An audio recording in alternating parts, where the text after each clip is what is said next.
Hi, you Evolving Now family. I'm Andre Young, and welcome to the Thought of the Week. This week's topic is called Too Loud. So I'm glad to be here with you. I hope that you are ready to evolve. And in Thought of the Week form, I'm going to ask a question from my Evolve book, answer it, and then ask it back to you. First, our quote. Sometimes the louder we are, the less we are heard. Unknown. Now, I love that so much because some of us have very, very, very big voices. We're boisterous with the sound of our voice. We're boisterous with the size of our opinion. And we feel like the more that we can say, the louder we can say it, the more right or overpowering we will be.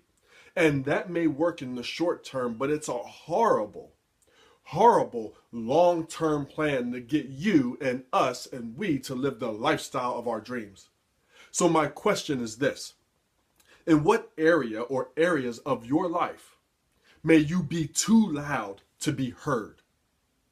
Now, this question is amazing for me because it brings me back to three different times of my life, but very, very important.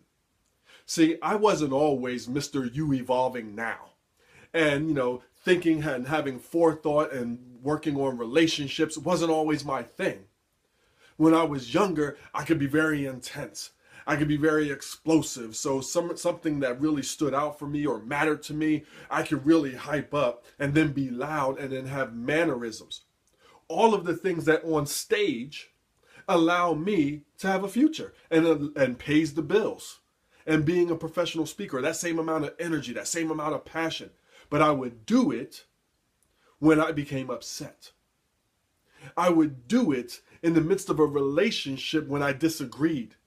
And that became harmful because although I can beat my chest and I could be louder, doesn't mean that I was right, doesn't mean that I was being helpful and loving, and doesn't mean that I was contributing to a beautiful relationship or relationships. And that focuses on your 4Ps. If I did that as a person, as a partner, as a parent, or in a professional relationship, that's not going to work long term.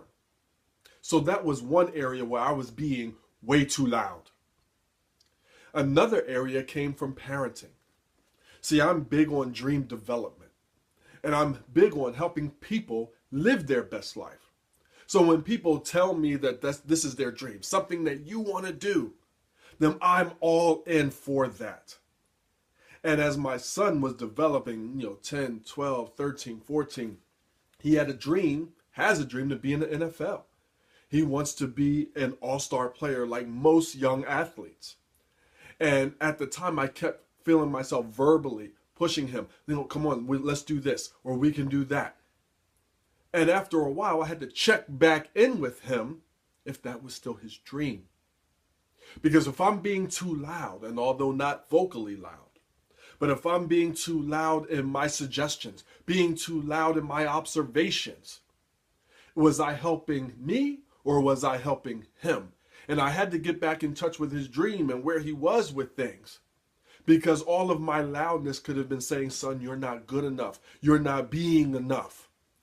And was that going to be beating him up more than lifting him up? So if you are a parent, if you are a leader, find out your people's why. Find out your people's dream because maybe it has changed since the last time that you've asked. And lastly, loudness affected my relationship as we had evolved. See, one of the biggest things about love, and you see the 7 ways to love back there, but there's a great book out called The 5 Love Languages. If you haven't read it, it's written by Gary Chapman. Please check it out. And it talks about love languages. One of my biggest love languages is quality time. As my wife and I got a home and she became invested in building a home and doing that and did such an amazing job with it, my quality time love language was screaming, screaming, screaming. And things had changed. Things change in our relationship. It's the one thing that's inevitable that we seem always to be shocked by and very unprepared for. So I was being loud in my wants of quality time, not understanding how things had changed. So for me, in order to get the quality time, I had to learn what she wanted or needed from me so she can give it. So what could I do? What does she need from me to free her up more to give me that quality time? And being willing to do that, being ready to do that will change your life. So I leave you with these questions. And when I give you this question, I really want you to think about your answer, but more importantly, live it. So here we go. In what area of your life may you currently be too loud? In what area or areas of your life may you need or benefit from being louder? Do you know your partner's answer? Do you know your kids' answer? Stay curious about the people you love. Stay curious about the significant relationships in your life, and you will begin to evolve and live your best life. Guys, thanks so much for tuning in. I look forward to seeing you next week with the Thought of the Week.